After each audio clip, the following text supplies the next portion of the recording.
Pak Mahfud MD itu pernah berkata gini, Indonesia itu malaikat masuk Indonesia itu jadi iblis. Dia bilang gitu. Mahfud MD yang ngomong. Mahfud MD. Bukan. Aku mau ngutip Pak Mahfud MD.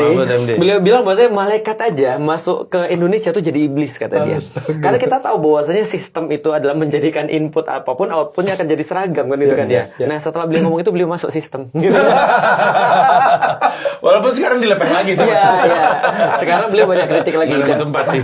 Dan beliau ngomong sesuatu yang bagus banget terakhir kali. Beliau bilang coba tunjukkan di mana ulama-ulama sekarang amar ma'ruf nahi munkar. Nggak ada, dia bilang. Beliau bilang semua ulama sekarang ngurusin tambang, kata dia begitu. Itu kata dia, sekali lagi bukan kata saya. Dan terakhir dia bilang bagus. Amar ma'ruf nahi munkar cuma ada di podcast, katanya begitu. Nah itu 2 kutipan dari Pak Mahfud. Itu adalah pros daripada orang-orang yang berjuang sebagai trickster tuh. Iya, baru mau ngomong. Betul. Consnya adalah selain daripada waktu, yang kedua pengorbanannya lebih besar sih. Kalau di trickster. Oh, how so? Pengorbanan. Dan kita harus tahu bahwa Malcolm X itu pernah berkata, kalau kamu tidak siap mati, jangan bicara perubahan. Karena perubahan itu cost-nya adalah your life.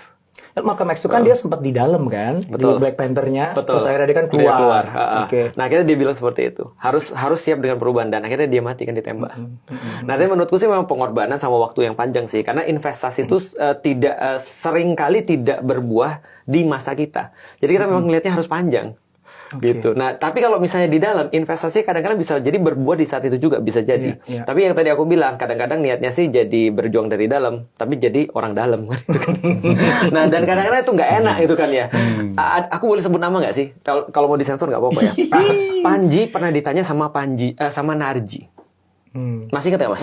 Masih ingat ya? Narji nanya sama Panji pertanyaan yang sama. Setiap ada J-nya tuh biasanya orang berani. Kenapa lu nggak berani untuk masuk dalam? Jawaban Mas Panji, ya analoginya anjing. Kalau anjing di luar bisa gonggong lebih kuat ke dalam. Tapi kalau di dalam dia nggak bisa gonggong karena terlalu hening. Nah aku mau jadi di luar. Narji berjuang dari misalnya satu partai. Sekarang dia ganti partai nih. Nah aku pikir gini, bukan masalah apapun ya. Tapi gini, kalau kita di dalam sampai di titik mana kita bisa harus kemudian mengatakan kita punya prinsip. Atau jangan-jangan saking seringnya kita berubah, kita benar-benar nggak punya prinsip sebenarnya.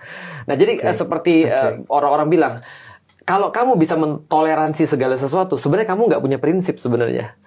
Karena kamu bisa toleransi kemana-mana, tapi orang punya prinsip, dia tahu ini adalah fleksibilitas dia, kompromi dia tahu sampai di titik mana. Nah di kompromi itulah dia menjaga diri dia.